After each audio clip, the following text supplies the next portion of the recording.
Hello and welcome to The Other Marthas, the show where a drama student and a film graduate try to make sense of things we wish we were qualified in instead, with a focus on history, mystery and all things morbid. A quick disclaimer before we get started, we don't claim to be experts in any of the fields we'll be discussing, so while everything we say will be based on individual research, it's all a bit of fun and we suggest that you take it with a pinch of salt. I'm Martha, I'm the drama student. And I'm the other Martha, the film graduate. So Martha, what am I going to be talking about today? From what you've informed me of, you're going to be telling me about the Pied Piper of Hamelin and the true story behind it. It's going to be a fun one today because inspired by Martha's retelling of the true story behind Moby Dick, I decided to look into some fairy tales and the true stories behind them, and it turns out there's a lot and they're horrifying, but the Pied Piper of Hamelin is particularly interesting because it doesn't just have one story, it has multiple theories and all of them are quite weird because they all have to end with children being led into a hole in the mountain and never appearing again. Most fairy tales don't give you, so I thought I'd go with that one. No, it's a good time. I'm looking forward to it. So I'll start off with a sort of overview of the story for anyone who's unfamiliar or needs a refresher. So the Pied Piper of Hamelin, it's set in 1284 in Hamelin, which is in Lower Saxony in Germany. It still exists. The story basically goes that Hamelin suffers from a big rat infestation, and the king, or just the people of Hamelin, someone in charge, offer a big old reward for anyone who can rid the town of these rats. And so, a brightly clad piper turns up and says, yes, I will take this reward, I can charm the rats away. The king says, thank you very much, please do that. So he does, he plays his pipe, he charms the rats, and he leads them into a lake where they all drown. So the rats are gone, problem over, fantastic. Then the piper goes back to the king and he says, hello, all the rats are gone, can I have my reward please? And the king says, well no, because now the rats are gone and I see no reason to part with my wealth. The king is just a bit of a douchebag, which is kind of the moral of the story. Because, don't feel too, sorry for the piper just yet. No, but to be fair, as, he should have, here's what the piper should have done. Yeah. He should have said, pay me half now. And half later. Then when the rats are gone, give me the other half, because at least then he's got half the money that he's owed. Yeah, I would say as well, I think at this point the king is desperate enough that the piper could say, well, I know I can do it, but I'm not going to do anything until you give me the money. But anyway, the piper was trusting. I bet he was like, you pay me now. And the king was like, no, I'll pay you after the rats probably. are gone. We don't know the intricacies of the bargaining that went on here. Although, to be fair, if I was the piper, then I would have been like, okay, well, if you're not going to pay me, then I'm not going to lure your rats away. Yeah, exactly. And it's like, well, I guess I'll just sit here waiting for more of your people to die of, rats.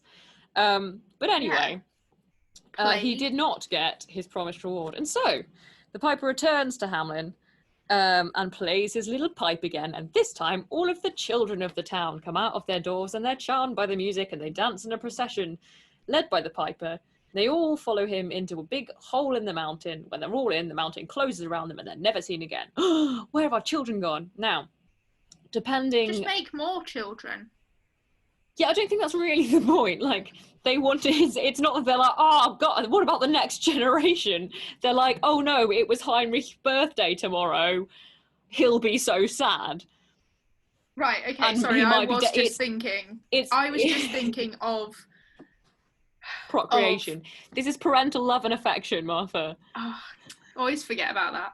But this is a long time ago, so people, would have 12 children and be like, oh, well, if one survives, but none of them have. There are 3 survivors from this whole town, or 1, depending on which version of events you hear. In both versions of the story, there's one child who survives because he is unable to walk. He's physically handicapped, so he can't follow the other children up the mountain. And in another version of events, there are 2 other children who survive, one of whom is deaf, and so they can't hear the music, so they're not charmed by it. One of whom is blind, so they can't sort of see to follow the kids up the mountain path.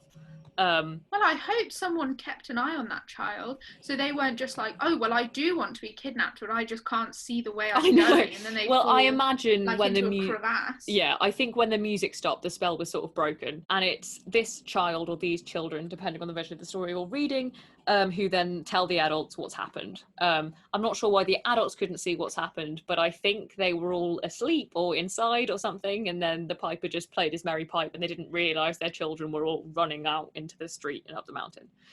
Yeah, maybe the parents were all busy. Yeah, sure. And basically, the moral of that story is keep your promise, or your children might disappear into a mountain. Straightforward fairy tale stuff. So that's the basic story. Now, there's a general consensus that this tale is... Are you putting up your hand, or are you just grimacing? I'm stroking. I've got a new pen, and it's a tinsel octopus pen, and I was stroking my face with it because I thought it'd feel nice, but it felt absolutely horrible. But for some reason, I couldn't stop. Well, from my viewpoint, you were half putting your hand up and just looking disgusted, and I really didn't know what you were trying to do. That's fine. Well, I felt disgusted. Well, I'm glad you've stopped disgusting yourself now. So yeah, there's a general consensus that this tale is based in truth. There are many indications that it is. But the interesting thing about it is that no single theory has been agreed upon critically.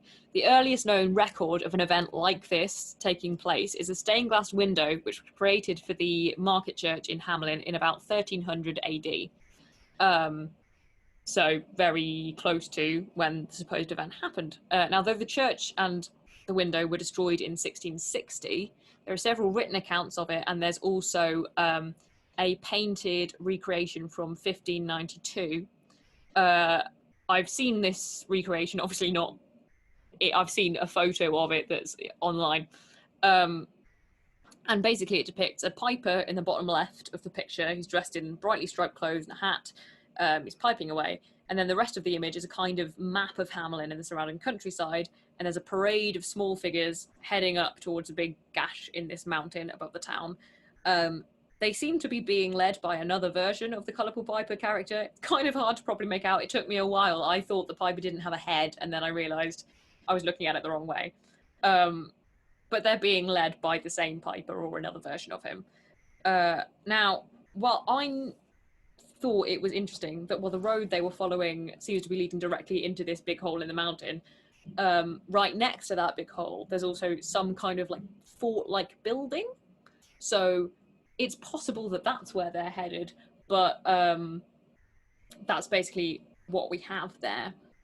Now, the oldest written account of this event comes from the Lüneburg manuscript, which is dated around 1440, 1450, and it states, in the year of 1284, on the day of Saints John and Paul, on June 26th, by a piper clothed in many kinds of colours, 130 children born in Hamelin were seduced and lost at the place of execution near the Koppen. Now, I did try to look up what was meant by both the place of execution and the Koppen here, but the best I can find was about types of climate called Köpen. And the verb Koppen seems to be about horses burping, so I don't know what that means. Could it be like an opening then? If it's like maybe, and I could find in what seemed to be maybe Dutch or Danish, to my untrained eye, it seems to mean something like market, maybe, but I don't know. It's just a place. Although the place of execution thing makes me think maybe that's what the fort is. Maybe it's a what do you call it? Gallows or something like that. Yes. So, was this manuscript like someone trying to write history? Yes. Okay. As opposed to like a fun story. So, yeah, the Lüneburg manuscript, I think, is various Germanic histories. I could be wrong, but that's the indication I got. Okay, next question. Yes. Was there a gap in the generation? Because... Oh, census-wise. Well, census-wise, or however they were doing it at the time. Because, like, if there's, like, the oldest person you have is 60, and then, like, the next oldest you have is, like, 42 2, Hmm. then obviously you're like, oh, where are all of the Oh, people I see. in this gap? Oh, well, Yeah. they're the children that were taken into the mountain Well, by the piper. I think there are some records of the children who are said to have disappeared, but I don't know that there are any existing records that would indicate whether or not there was that generational gap, because it was I in didn't think there would be. 1282 or whatever I said it was. When was it? 84. 80. Thank you. 1284. So, like, I don't know, basically. Yeah. Okay. But it seems that it's been indicated, yes, but I don't think any of it is based on generational gaps. I don't know. Because I was thinking that's like the only concrete way you would know, unless you found all child corpses in a mountain. Yeah, but as far as I know, I don't think there are any records of people of that age, and given that it was like 1,000 years ago, there's not much. Yeah, it is. Well, like, okay, like 800 years ago. It's the same. It was ages ago. I don't know if there were people who were 50 or not. There's also supposedly a document on the history of Hamelin from 1384, which simply states it is 100 years since our children left, which is just kind of creepy as heck. And that's apparently all it really says on the matter.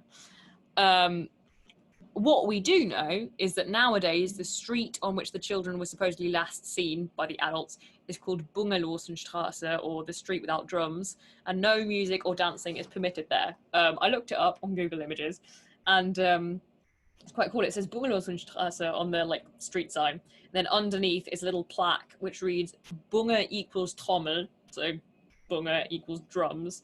Straße ohne Musik, which means street without music. Angeblicher Auszug der himmlischen Kinder durch diese Straße, which just means the alleged procession of children from Hamelin through this street. So it just has a little history there. So that's so interesting that there are like kind of footprints of it. Yeah, I know. Like, but we haven't seen like. Because obviously it's ages ago and I know that. But so there are records, there are things on streets saying it, and there are accounts of people saying, oh, 200 years ago, children, this happened. Yeah. And being unnecessarily mysterious about it. They're like, oh, it's not like it's been 100 years since that plague killed our children, or since that weird man led our children away. It's like, since they left us. Just for a fun note in history, I believe it was like 1347 that the bubonic plague hit Europe. Yes, I have a note about that actually. So yes, maybe they just were bad at counting years or something. Maybe. And they were like, I will come to that in just a second, so hold that thought. Because that was my first thought when you said rats and children are dying. I thought plague. Yes. Well, that was a lot of people's first thought actually, when it came to what happened to the children of Hamelin in 1284. So one kind of prominent theory that has been largely debunked, but that a lot of scholars thought was that the Piper was a personification of death, or specifically the bubonic plague, hence the rats. And the whole kind of, oh, the rats are dead, but now, oh no, our children are gone as well. Maybe Hamelin thought it had been cured of the plague. Possibly it sent for someone who was like, I have cured you, and then all their children died. Arguments, kind of counter-arguments to that are, A, the Black Death was supposedly most prominent in Europe between kind of 1348 and 1350, similar to what you were saying, which is over half a century after the incident is supposed to have taken place. And certainly we know that it will have preceded 1300 when the stained glass window was built. So it seems unlikely, not impossible, but unlikely. B, it turns out the rats weren't added to the story until the 16th century, when a guy called Count von Simmern remade the story in the Simmern Chronicle and added in the rats. And C, why would the plague only affect the children? I think there is an argument that children are among the more vulnerable and the more contagious group. Yeah, the plague is looking less likely, but possibly more of something that after the event, storytellers may have tried to rationalize it as, and therefore added in things like the rats. Yes. So what was the original story then? That the Pied Piper came along and just stole the children for fun? I think so. That's the thing, is that we don't know, because it wasn't initially a story. It was initially something that happened, but people were really vague about it. So I guess there was the thing. Yeah, remember that story on the stained glass window where a Piper led away our children, like the document that I read you about them being seduced and led away near the place of execution. Yeah. And then someone went, "That's a good story," and then I guess this Count von Simmon was like, well, I need the Piper to have a reason to do this, so maybe it was revenge because he charmed some rats away first, and that was good. I could see though, in defense of this theory, not that it's the Black Death, but that it's a disease that killed off a lot of children. Yes. And that the Piper was the Death. personification of that disease and death. Yeah. Because, I mean, obviously it's slightly weird that it's so agreed upon that they walked this way and music was involved and stuff like that. So that's what goes against the theory, but I could see it being, if they're being so vague about it. Yeah. Because, like, it would make sense if a man came and played his flute and loads of children left, I think people would be more saying, like, oh, a man came and played his flute, yeah. Whereas because they're saying, like, oh, we lost our children, they were led to the place of execution, you know, it's sort of like... I agree, it feels euphemistic. Yeah, it also feels like they don't quite know what happened. There's also a theory of alien abduction. I didn't even bother looking into that. Oh, no, you should have done. You can't shut down the truth. Excuse me, you shut down Bigfoot in the Murderous Mountain mystery. Yes, I don't think there's actually a theory of alien abduction. It's just basically some people going, oh, it could have been an alien abduction. And I'm not going to bother going into that because there are so many more interesting and actually likely tales. So, other theories include the possibility of the children being sent away due to extreme poverty, which was sometimes done at this time. I'm going to touch on Hansel and Gretel here, just in that, if you don't know the story of Hansel and Gretel, it basically starts with a family being so afflicted by poverty that they decide to leave their children to their own devices in the forest, and then hijinks ensue. Hijinks. Like a witch trying to eat you and then baking her in her own oven, which is actually something that happened. Hansel and Gretel was a combination of getting children, I guess, to understand the extremes that poverty could push families to, and also this woman, I didn't know her name down because this isn't on Hansel and Gretel, but basically she was a really successful gingerbread baker, and then one man in the village who was a rival baker was so envious of her gingerbread recipe that he tried to accuse her of witchcraft, so she fled, but then her neighbours brought her back and burnt her in her own oven. So this guy just couldn't accept that a woman was better at something. I know. If someone has a good gingerbread recipe, good for them. Just leave it there. Ask them. Yeah. Don't accuse them of witchcraft. God. But yeah, so the kind of poverty explanation is possible. Another theory or brush over is just that they were taken by pagans and perished in a landslide. The reason I'm mentioning that is because I think a landslide is a possibility if people literally saw their children going up a mountain and then suddenly they weren't there anymore. Like, I feel like you'd have to be quite unobservant to not notice a landslide. But then again, if they're really high up the mountain, or if you just don't really understand landslides, either way, it looks like the mountains kind of swallowed them. Yes, but I would say that people that live by a mountain would have an understanding of landslides. Agreed, but if they were then sort of telling the tale, it might be kind of romanticized almost into a, you know, and then our children went up the mountain and it swallowed them, or it closed around them. Like, they know that's a landslide, but that might be, I don't know, the language they might use. Can I ask why the pagans are in the theory? I think the pagans are in the theory just because someone wanted to say pagans. I don't know why they would have tried to lead the children away. maybe to convert them. There's literally no reason that I have seen. They were just like, well, maybe the children died in a landslide because pagans. Okay.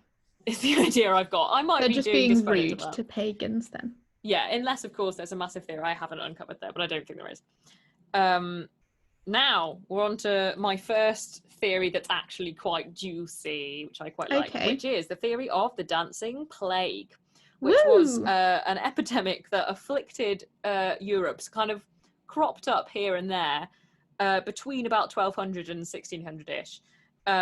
The most famous incidence of this was in Strasbourg in the Alsace region of now France in 1518, during which somewhere between, depending on reports, 50 and 400 people began dancing fervently for days on end for no apparent reason, often until they ended up dying. Now, the reports and numbers of the deaths and the exact symptoms do differ quite a lot, but what's generally agreed is that the epidemic began with one woman, possibly a woman called Frau Trophäe, or something like that, dancing wildly in a square. She's then joined by a group of primarily young women, and this epidemic sort of spreads outwards from there. There are medical records and town censuses to back this up. Bishops and doctors were called in. They tried to get it under control.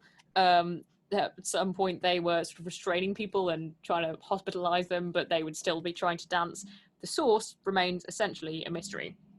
Now, John Waller, who wrote A Time to Dance and Time to Die, which Martha has read, well, hey, I have not, points out that the supposed fatalities only seem to come in later retellings, I think. So there's some skepticism as to whether people actually died of this, whether it was getting confused with records of deaths of the plague at a similar time, and then this dancing epidemic didn't actually result in people dying.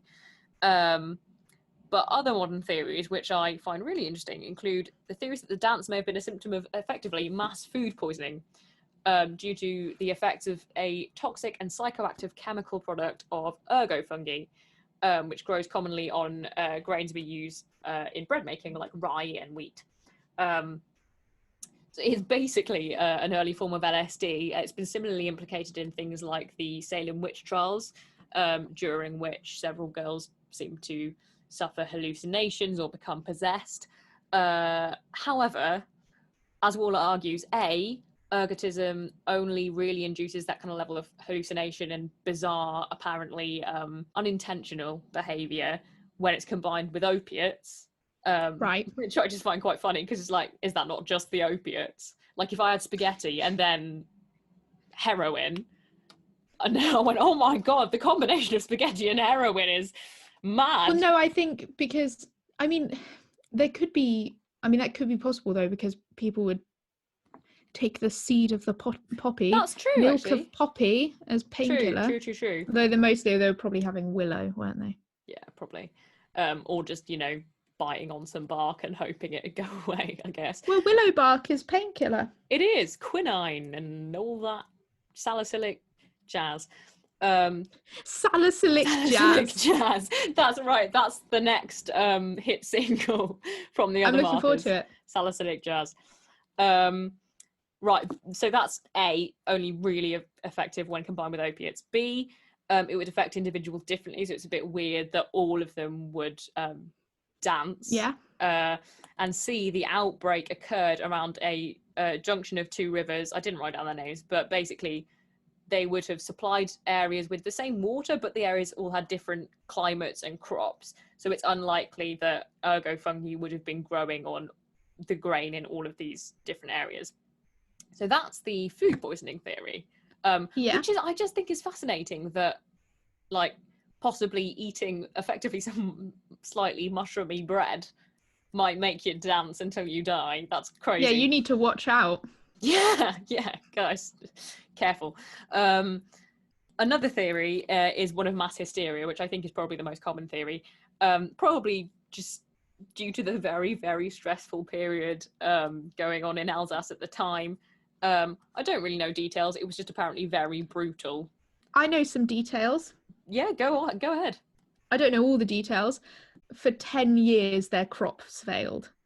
So, like, every time, so they plant all their lovely seeds and then they wait for them to grow and then they all die. So people are like starving hungry in like poverty, there's poo all over the streets. Oof. Like it's just the most miserable existence. It's seeming almost to lend more credibility to the food poisoning theory as well, because you would eat your mushroomy bread if you were starving, wouldn't you? Yeah, so like even just not having enough to eat for like 10 years basically It's stressful. Yes. Yeah.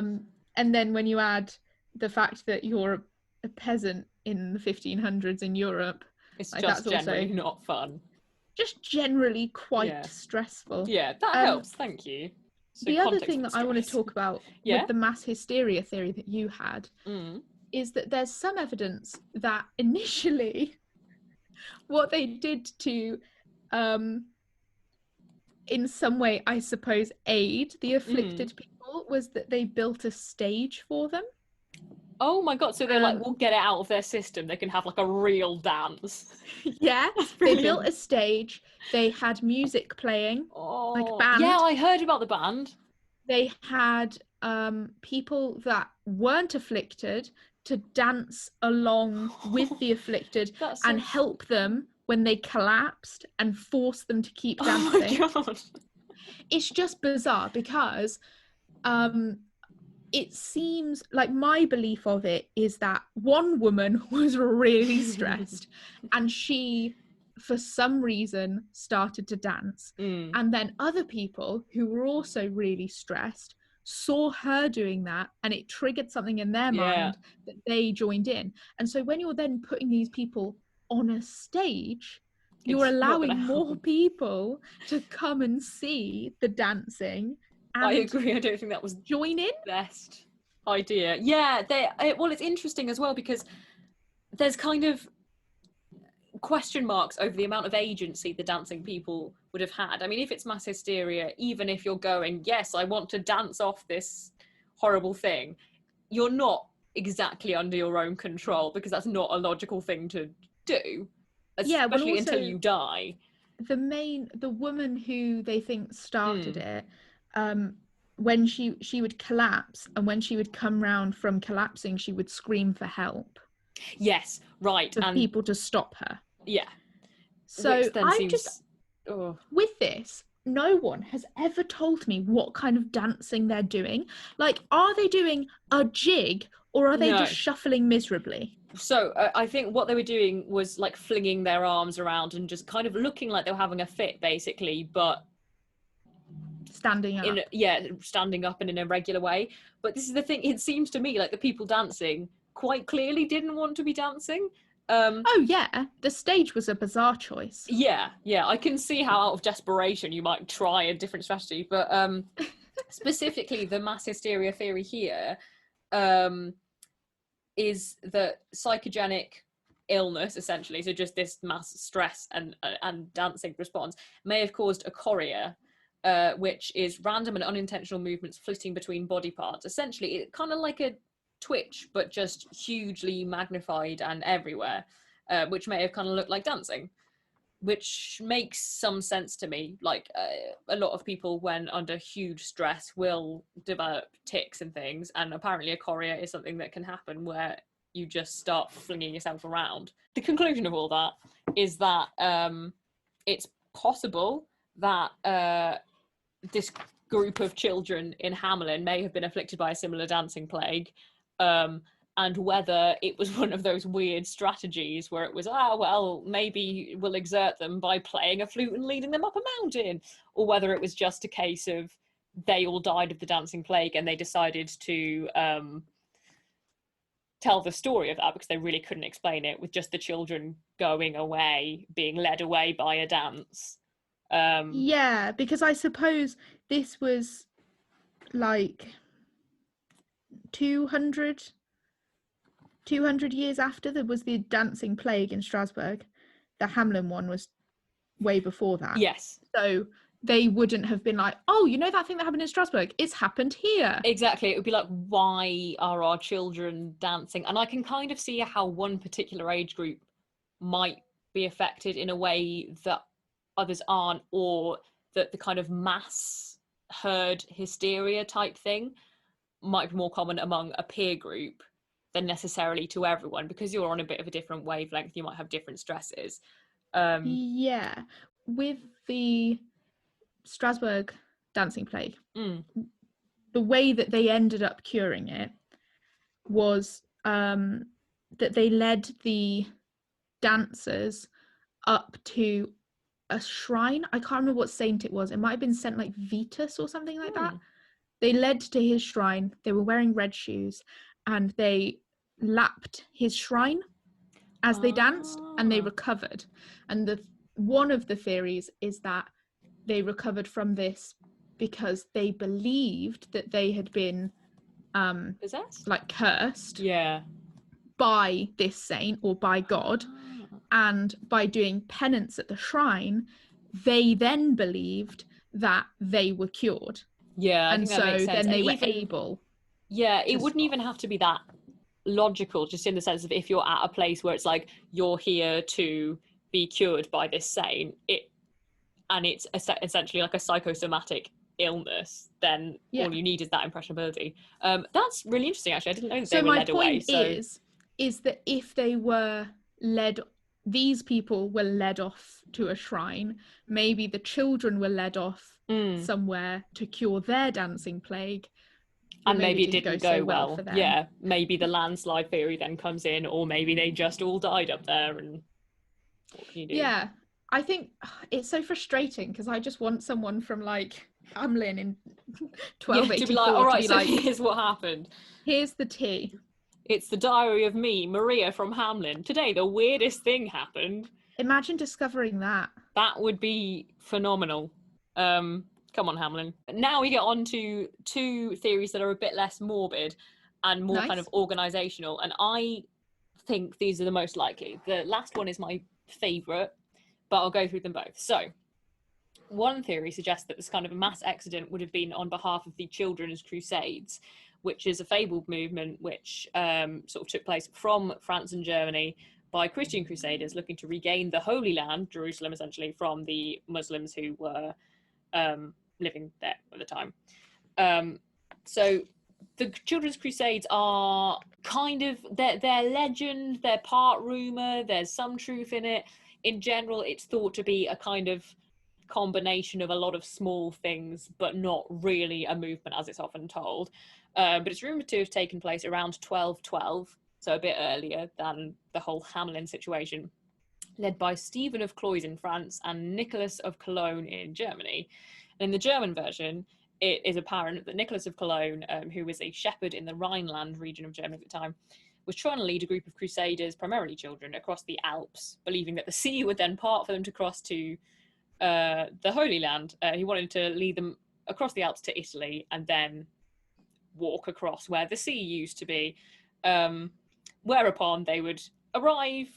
The Muslim settlers in Jerusalem would go, oh my God, how'd you get here? They would go, the sea parted for us because we are Catholic. And the Muslims would go, great, we're Catholic too now. You know, as you do. Long story short, obviously it didn't work. Primarily because the sea didn't part, but also because this was just a shepherd setting off with a load of children across the Alps to just keep walking to Italy. So it was stupid. Loads of them died along the way because these are poor medieval kids just trekking. Some of the children may have made it from Pisa to Palestine on a couple of ships. More likely, merchants on these ships went, oh yeah, you want to get to the Holy Land, young children? Yep, off you go, and then sold them as slaves, is the probability. But yeah, most likely the combination, the tale is kind of a combo of failed crusades, merchants tricking children into being sold into slavery. But the idea, the image of a procession of children being led over the mountains never to be seen again does kind of fit with the tale. How did the shepherd guy get these children? I have no idea. I don't think he went, hey, children, come with me. I think it was more of a case of this shepherd guy kind of went around preaching in some towns, and a few very zealous, religious, sort of evangelical people went, yeah, no, take my children to this holy land. I think that's a good idea. I could agree. imagine a religious man like playing an instrument and Exactly. then preaching and convincing parents to send their children away. Yeah, it seems, I think it fits more with the character of the Piper, doesn't it, to have this kind of cultish figure who's like, I'm a leader and I'm going to lead you to a better life. The final theory, which is very similar to the Crusades, except that rather than something that may have kind of happened, it's something that did happen, which is why it seems more plausible to me. So this is backed up in much more accurate academic detail by Jack Zimes, who writes critically on and also translates fairy tales. And he also has a podcast in which he discusses theories just like these. So if you found this interesting, go over there and find out how much better I could have done. But he's a published author, anyway. Yeah, his podcast is called Astonishing Legends. Check it out. So this theory basically argues that the mass movement of children from Hamelin might have been the work of a locator as a part of the, Ostsiedlung, which is the medieval colonization of Eastern Europe by Germans from the Holy Roman Empire, mainly from the Rhenish, Flemish and Saxon territories. Bearing in mind Hamelin is, as we've said, in West Saxony. This was a migration from these areas into places inhabited since the Great Migration by largely Balts, Romanians, Hungarians and Slavs since the 6th century, largely colonising the area from Estonia in the north to Slovenia in the south. So Central and Eastern Europe, essentially, being colonised by Germans. The German spoken in these regions is generally referred to as Volksdeutsch, as opposed to Hochdeutsch, so like folk German rather than High German. Just a little bit of prejudice going on there. As a result of the post-1994 German flight or expulsion of Germans from Central and Eastern Europe, there are now fewer what's known as ethnic Germans living in those areas, but their influence is still felt, and German is still, or variations of German is still spoken in regions of it. So, the Ostsiedlung would have been in full force in Saxony around 1284, and overpopulation at the time meant that the younger generations were often sent to colonise areas to the east. And the officials in charge of these migrations were called locators. They supposedly dressed in really bright colours, which fits the Piper's image. Whether that's to be more kind of appealing to children or not, I don't know. And for the adults left behind, it would have been essentially as though their children were led into the mountains never to return, but again with a more hopeful ending, in that they're essentially led through the mountains to a new life elsewhere. Some scholars have tried to track down, I've written the genealogies, that's not quite what I mean, they've tried to track down essentially the family names of some of the children who are said to have disappeared. I don't know where they found those names, but hey. And they claim to have found families descended from those names across Eastern Europe as far as Poland.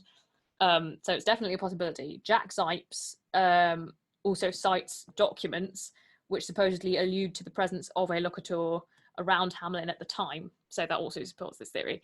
That's pretty much it. I think, considering how little we know and what we do have as quite concrete factors, like the brightly dressed Piper, the fact that the children disappeared, the being led into the mountain, definitely fits with this last locator theory the most, in that we know that children were sometimes led by brightly coloured people over the mountains from Saxony into Central and Eastern Europe, but on perhaps more kind of almost personal or detailed levels, things like the dancing plague also offer a really interesting insight. Yeah, what do you think?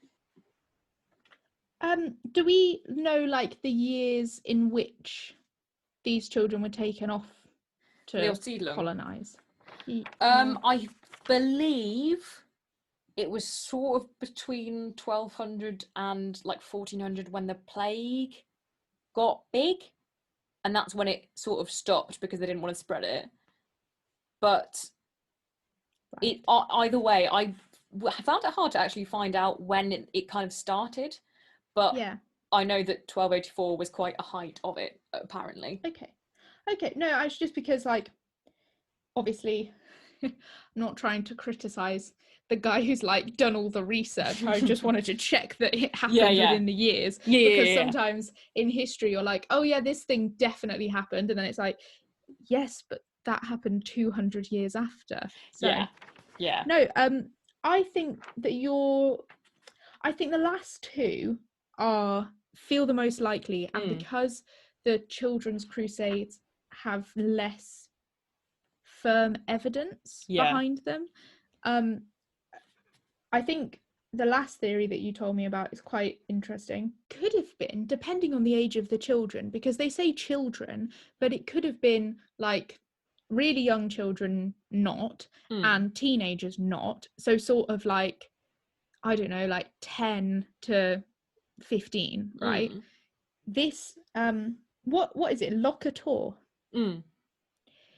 He could have come in and not seduced them with music, but said, I'm going to these countries and it's like by the order of the king, and it's going to be like this, and you'll have riches beyond compare and food every day, and who wants to come with me? And then people put their hands up and he's like, well, all I needed was their consent.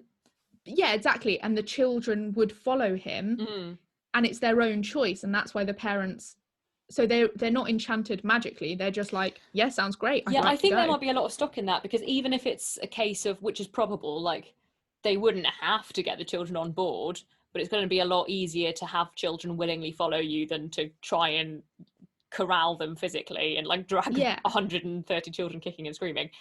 So but it doesn't really matter whether or not the parents are happy about it, because they know that legally you have to take them. Like if you don't, you'll send back to the king or whoever and be like, these people refuse to give up their children, and then God knows what they'll do. Yeah, but also because I had always thought in the story that it was including like any child that could walk, as in above walking age, would go, like 2-year-olds were trotting after him. But if this like Locator did just convince them by saying it's great, children that were able to work at this point were probably being sent off to work and to earn their keep. And so if they came back, they're like 12 years old, and they came back to their mother and they said, hey mum, this guy, he has convinced me that I want to go and live in Bulgaria. I don't know where they were doing it. And I want to go. And the mum was like, okay, well, you literally, either you're just another mouth to feed, or you're bringing in a bit of money but really it only covers the food that you eat. Like, sure, crack on. True. So yeah, actually I'm warming towards the theory and thinking more about the stained glass window. Like, if it doesn't have negative connotations and it's just a factual piece of art, this happened, it's really people afterwards that weren't there that have said, oh, he stole the children, and that put on that he's a magical piper. I agree. I'm just trying to find where the first because the Lunenburg manuscript, which is the first time when they're like, oh, it was a piper clothed in many colours and the children were seduced and they were lost, is not until 1440, 1450. So and you can imagine, even if no one's going to be like, oh, thank Christ, yes, take my child. Well, a few people might, but it's unlikely. Quite likely, for the most part, it would be, oh, well, I don't want to lose my child, but I suppose if they're going to a better life, off you go, darling. When those parents are then, old and still starving, you would be a bit bitter, and you'd be like, oh, that stupid old man who came and took my children, and then I had no help around the house, to your kid, and then that kid would be like, oh, what? Your children were stolen? How terrible. And then it would kind of escalate. Yes. Although, obviously I don't know, and it's like case by case, but generally, like, childhood and like caring for your children, it doesn't seem to be so much of a thing like early on. Like, obviously there are exceptions of people that are really devoted, maternal, or but like generally it seems like the idea of a childhood comes in with the Victorians. It's a good and point, before actually. that, it's like, oh, well, I slept with my husband and a baby appeared 9 months later. I guess I have to look after it now because... Yeah, like, I'll try and keep it alive until it can work for me, I guess. Yes. Mm. And so, like, obviously, when people have their baby, they're like, oh, lovely baby. But it's not so much of a thing of like, oh, my darling child. She is my life. No, it's like, oh, well, you know, I did some things and here are the consequences. And now I suppose I have to keep it alive because murder's against the law. And yeah, and partly, again, I'll just go to out hell. of... Yeah, and just out of poverty and Yeah. lack of education around things like contraception.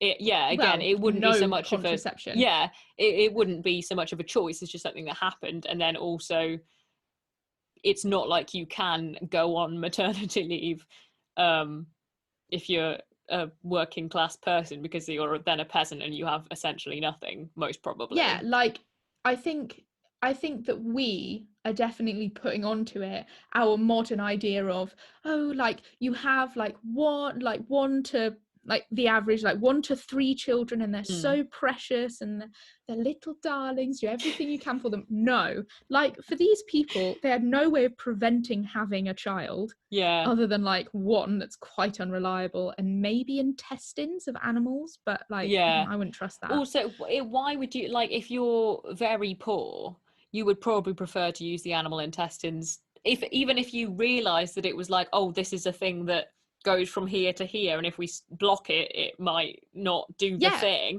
They probably didn't even know that didn't part understand of that. it. If you did understand that, you might not be inclined to try and save the intestines from your animals. You'd be like, just take this sheep and give me money. You know. Yes, well, so, and I think that was like more Edwardian, but it probably was going on for a while.